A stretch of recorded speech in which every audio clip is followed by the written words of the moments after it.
what is up mga tol? At ito na naman tayo, may aayusin na naman tayo mga tol. DIY lang ito mga tol, do it yourself. Aayusin ko itong brake master ng aking motorsiklo. Kasi ano na kasi ito guys, tumatagas sa gilid. So tumatagas siya dyan, dito banda, tumatagas dito. So bubuksan ko ngayon to, titingnan ko kung gastado na ba yung rubber niya o gastado na yung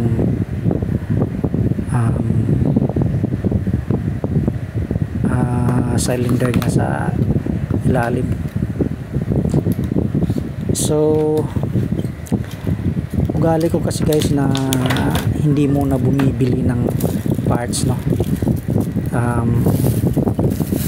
Gusto ko kasi ayusin muna yung isang bagay bago ako bumili ng bago. Pag hindi na talaga kaya ayusin, so yun na, kailangan ng palitan. Pero ako, inaayos ko muna, hinahanapan ko ng paraan.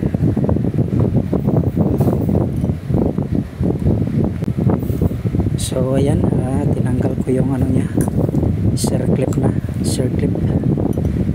yung snap ring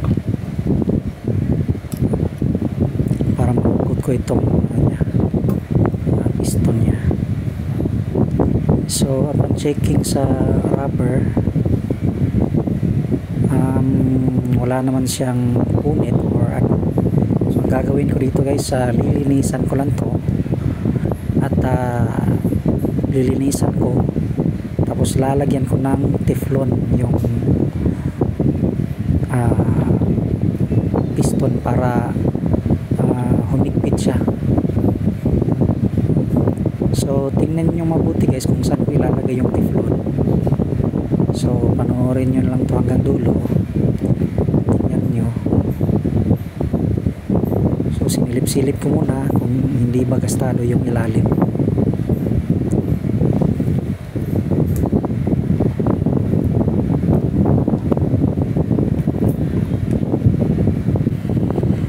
So ayan guys, sikwatin nyo lang tong rubber nya. So may nabibili namang ano guys, repair kit ng brake master, kaso ayaw ko talagang bumili hanggat pwede pang ayusin. So hindi pa naman siya punit, at saka hindi pa siya napitpit yung rubber nya. So gagawan ko muna ng paraan. So effective tong technique ko guys, kasi ginagawa ko na to dati pa, at saka luma na kasi itong yung brake master ko. Dati binibilhan ko to ng repair kit. So ilang beses na rin ako, parang 2 beses na yata.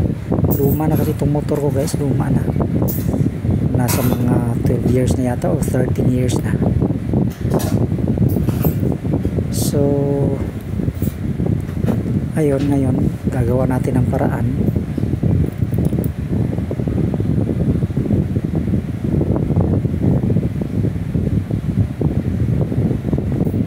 So lilinisin nyo muna to guys, dito banda, ito yun guys, linisan nyo, tanggalin nyo yung mga parang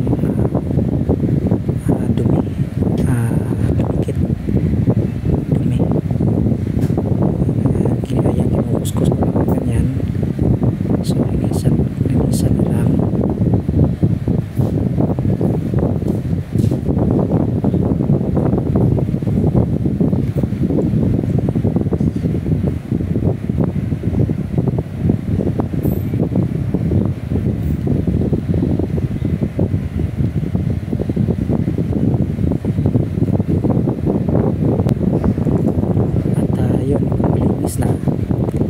lagyan nyo ngayon ng teflon.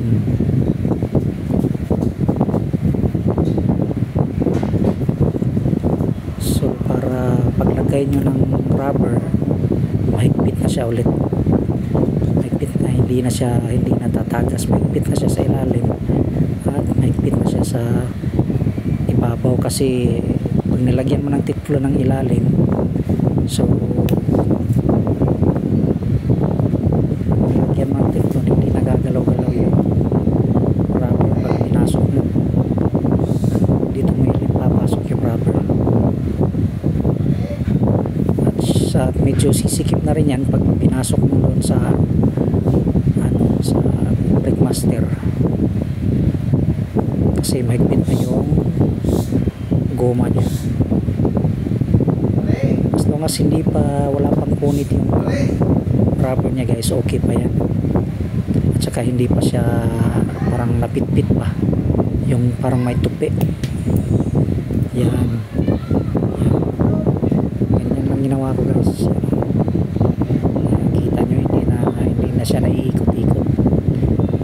At ganon din yung gagawin nyo dito sa pangalawang rubber.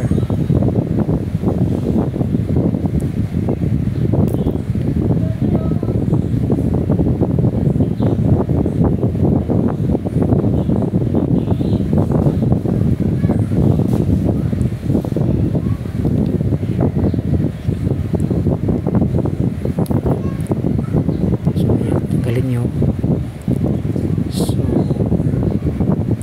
malinis naman yung sa may dulo, so yung lagyan mo ng tablon.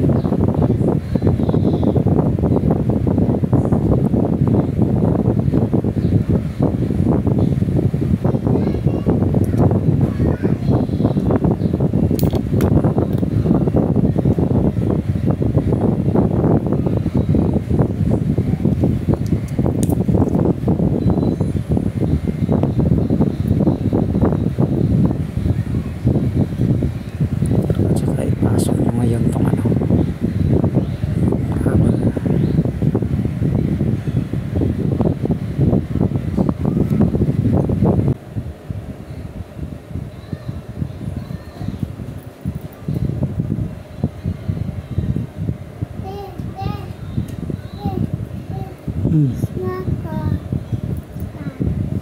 Ha?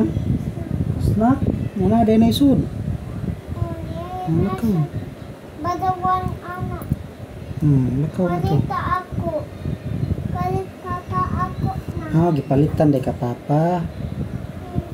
Very good.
na, tapos na guys, at naikabit na natin.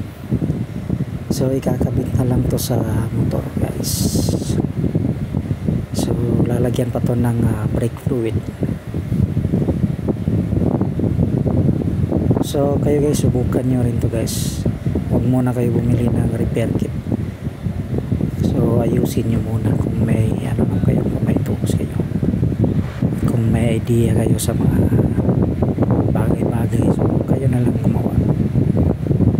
So thanks for watching guys.